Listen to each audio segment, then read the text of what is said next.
Feeling numb from all the outrage? Like the world's addicted to noise and you're just trying to stay sane? Well, you're not alone. But here's the truth no one tells you.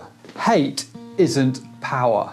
It's pain wearing a mask. In fact, we've been sold a lie about strength. We're constantly told life is a fight and only the strong, the loudest, the fiercest survive.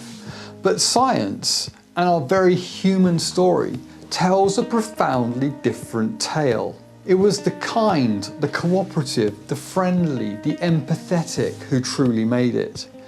And that's why rage culture feels so fundamentally wrong to us now.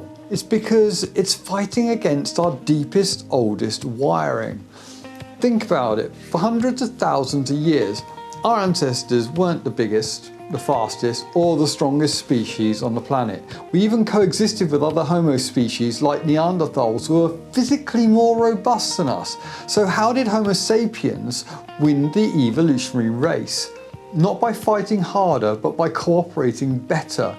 We survived and thrived because we shared food, collaborated on hunts, taught each other complex skills and bonded in ever larger groups.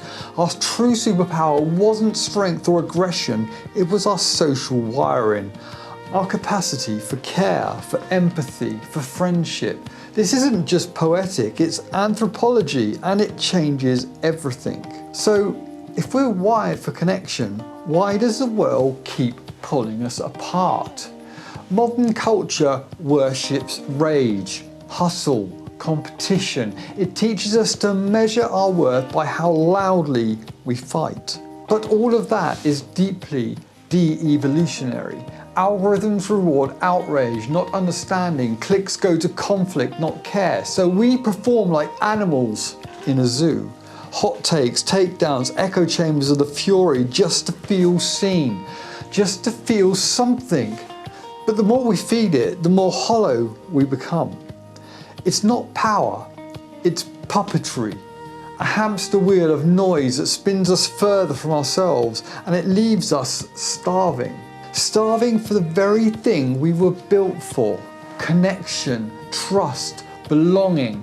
That's why we're so fucking tired. That's why so many of us feel so lost. But here's the radical truth. You don't need to shout to be powerful. You don't need to fight to matter. Quiet isn't weakness, it's wisdom. Show me the person who is not shouting, and I will show you the person who is listening, learning, and adapting. The quiet rebel isn't some niche identity, it's ancestral. It's who we were before the noise, choosing compassion, creativity, collaboration. These aren't acts of retreat, they're acts of remembering.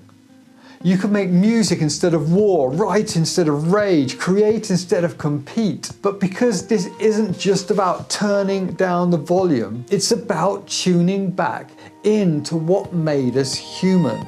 You weren't made for endless war. You were made for depth, for presence, for art. You're not broken, you're just waking up. This rage system was never designed to serve your soul. It was built to keep you angry, distracted, small. But now you know, and you're done shouting. Now it's time to live and love. So if you're ready to unplug from the noise, to stop reacting and start creating, to reclaim your quiet power, why not start here and now, today? What's your version of strength through stillness? Share it in the comments. Or don't, just begin. You see, we never sold out. We just found a better way. Thank you for watching and I'll see you next week. Peace out.